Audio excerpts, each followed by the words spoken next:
The breaking point. Captain Maya Chen stood at the viewport of her diplomatic vessel, watching the gleaming spires of Concordia Station rotate slowly against the backdrop of stars. The massive space station served as the headquarters of the Galactic Assembly, where representatives from over 300 spacefaring civilizations gathered to discuss matters of interstellar importance. For humanity, it had become a symbol of frustration and neglect.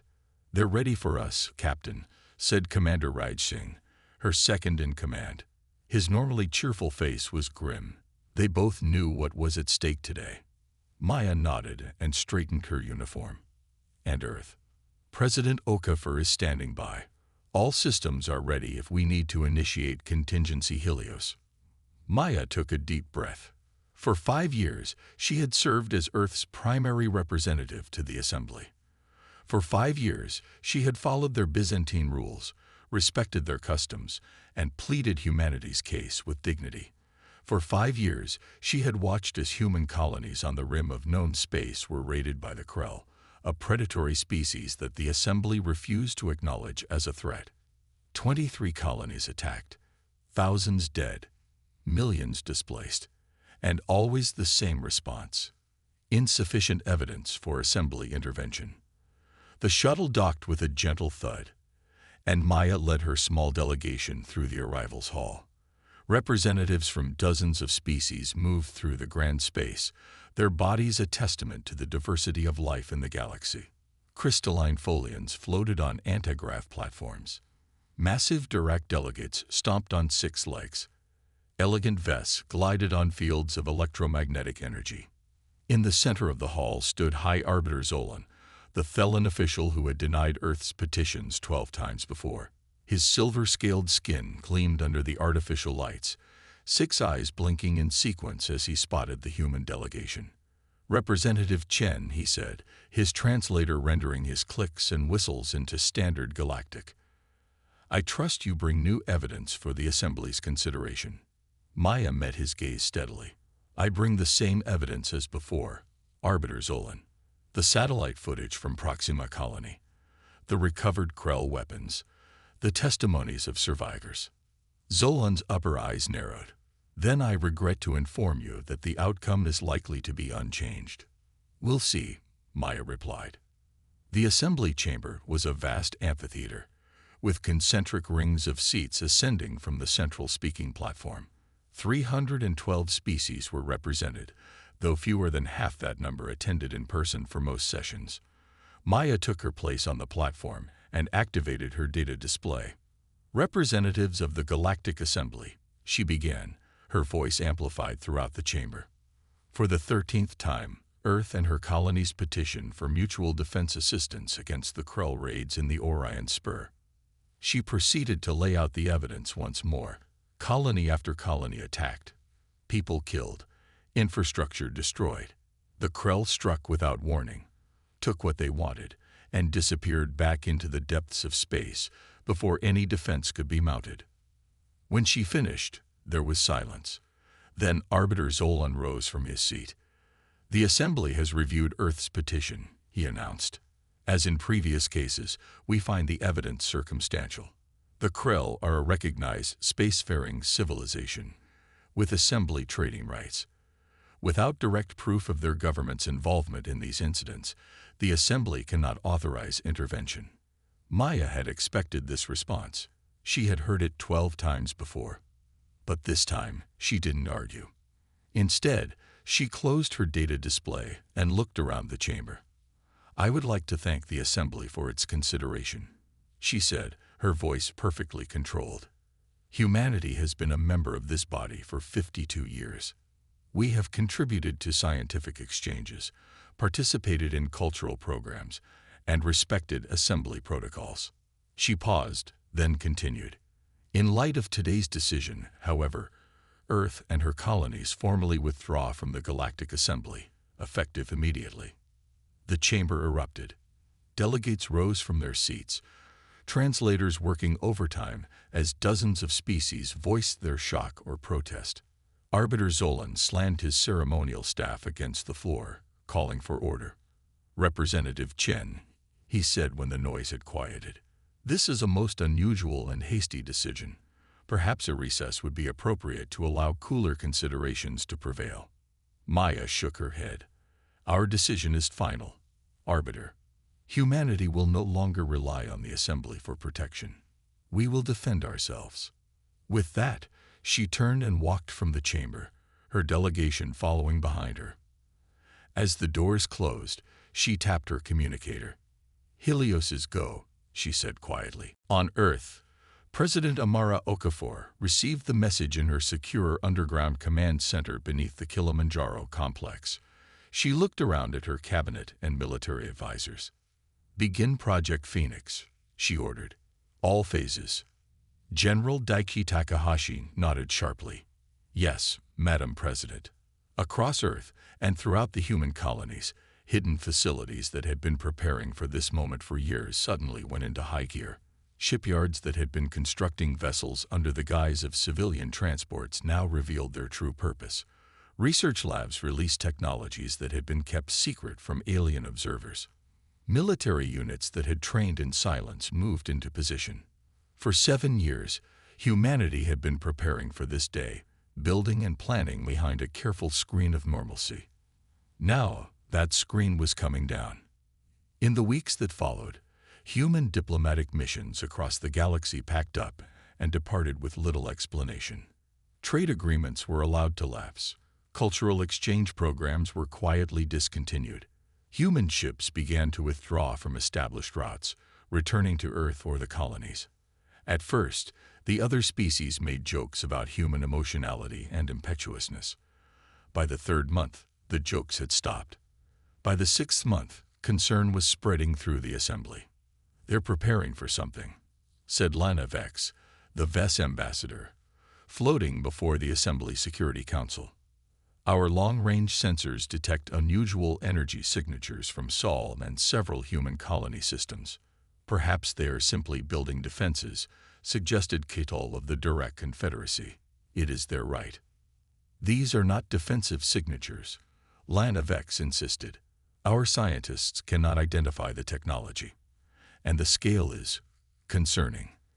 On the edges of human space, several species that had formed friendly relations with humanity received mysterious packages, medical technologies, computational systems, and energy generators far more advanced than humans had previously shared. With these gifts came messages of farewell and cryptic warnings to prepare for the coming storm. 9 months after humanity's withdrawal, the Krell launched their largest raid yet, striking the Vega colony with a fleet of 30 ships.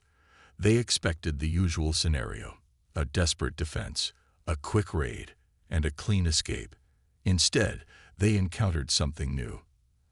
As the Krell ships approached Vega, automated defensive platforms suddenly appeared from hidden positions around the colony. Weapons unlike anything seen before lashed out, cutting through Krell shields as if they were not there. 27 Krell ships were destroyed in the first exchange. The remaining 3 fled, but only one escaped the system. The Assembly buzzed with rumors. How had humans developed such technology? Why had they hidden it? What else were they concealing? The answer came soon enough. 1 year after Captain Chen had walked out of the Assembly, strange structures began to appear at the edge of human-controlled space. Massive energy readings defied analysis. Unusual gravitational fluctuations were detected. And then, human communication systems throughout the galaxy fell silent. The Earth was gone. Not destroyed. Physically, the planet remained in its orbit around Sol. But all human presence, all signs of civilization, had vanished overnight. The same was true for every human colony. Where cities had stood, only empty plains remained. Where orbital stations had circled, there was nothing but debris.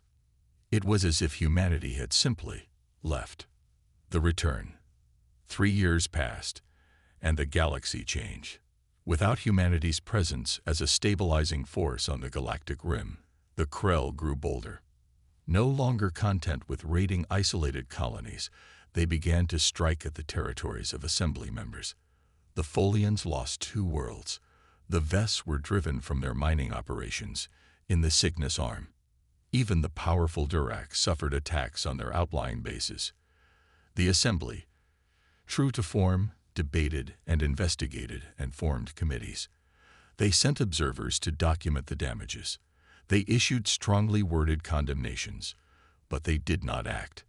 High Arbiter Zolan, now in his 15th cycle as head of the Assembly, called an emergency session after the fall of Proxima Therilan, an important felon colony. The situation has become untenable, he announced to the gathered representatives. The Krell no longer pretend to be independent raiders. They openly declare their intent to conquer and subjugate. The Assembly must respond with unified military action. Many delegates nodded in agreement, but Kutal of the Durek rose to object. With what forces? He demanded. The Assembly has no standing military. Individual member states have their own defenses, but coordination has proven difficult. The Krell seem to know our weaknesses, our deployment patterns. They strike where we are vulnerable and vanish before we can respond. The debate continued for hours, proposals offered and rejected, blame assigned and deflected. And then, without warning, the chamber's communication systems activated themselves. A holographic image appeared above the central platform, a human face. Captain Maya Chen looked exactly as she had 3 years before, when she walked out of the Assembly. "Representatives of the Galactic Assembly," she said, her voice calm and measured. "I bring greetings from Earth and the United Human Systems." The chamber exploded into chaos. Delegates shouted questions or accusations. Some called for security. Others simply stared in disbelief. Arbiter Zolan slammed his staff down repeatedly. "Order. I will have order." When the noise had subsided, he addressed the hologram. "Captain Chen, your appearance is unexpected. Humanity has been absent from galactic affairs for 3 years." Maya nodded. "We needed time, Arbiter. Time to prepare. Time to advance. Time to become what we needed to be." "And what is that?" asked Lanavex of the Ves. "A species that can defend itself," Maya replied. "And others, if necessary." Zolan's 6 eyes blinked rapidly. "You offer assistance against the Krell." "We do. But first, we require something from the Assembly." The chamber grew quiet. Zolan lifted his head. "And what does humanity require?" "Recognition," Maya said. "Not as supplicants, but as equals. A new treaty, with new terms. We will help you defeat the Krell, but afterwards, humanity will hold a permanent seat on the Security Council, with veto power over all military decisions." The delegates erupted again. Such terms were unprecedented. The Security Council had always been dominated by the founding species of the Assembly: the Thelan, the Durack, the Ves, and the Folians. "This is outrageous," shouted the Folian representative, his crystalline form vibrating with indignation.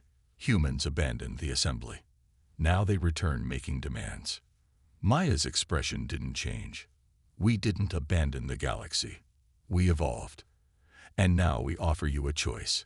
Accept our terms, or face the Krell alone." Arbiter Zolan raised a hand for silence. "These terms cannot be decided in a single session, Captain Chen. The Assembly requires time for deliberation." "You have 24 hours, Maya said. "In the meantime, I suggest you observe the Krell fleet currently approaching Durack Prime.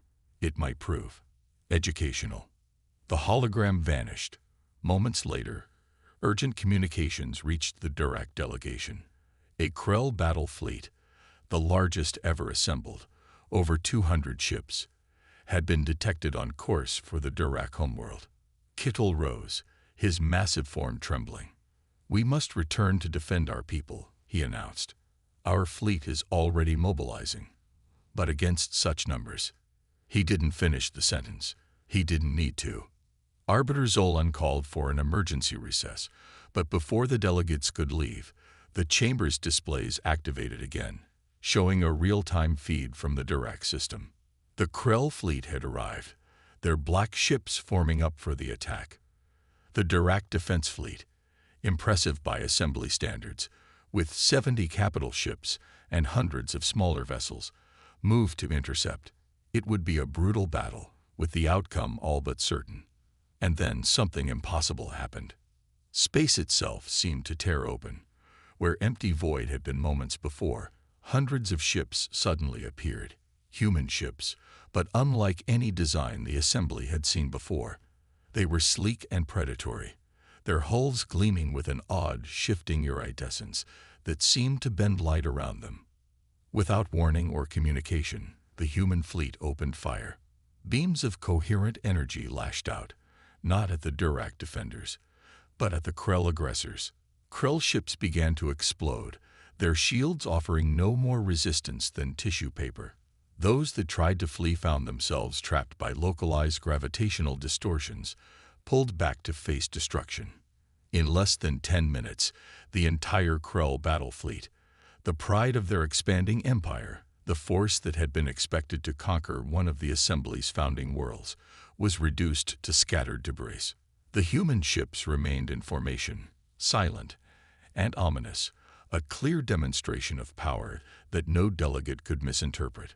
When Maya Chen's hologram reappeared in the assembly chamber, the mood was very different. "As you can see," she said quietly, "humanity has not been idle during our absence.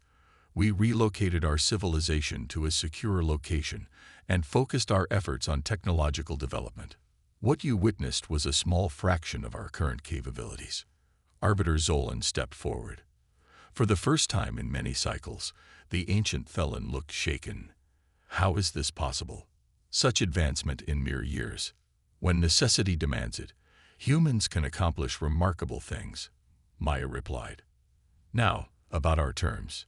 The negotiations lasted for days, but the outcome was never really in doubt.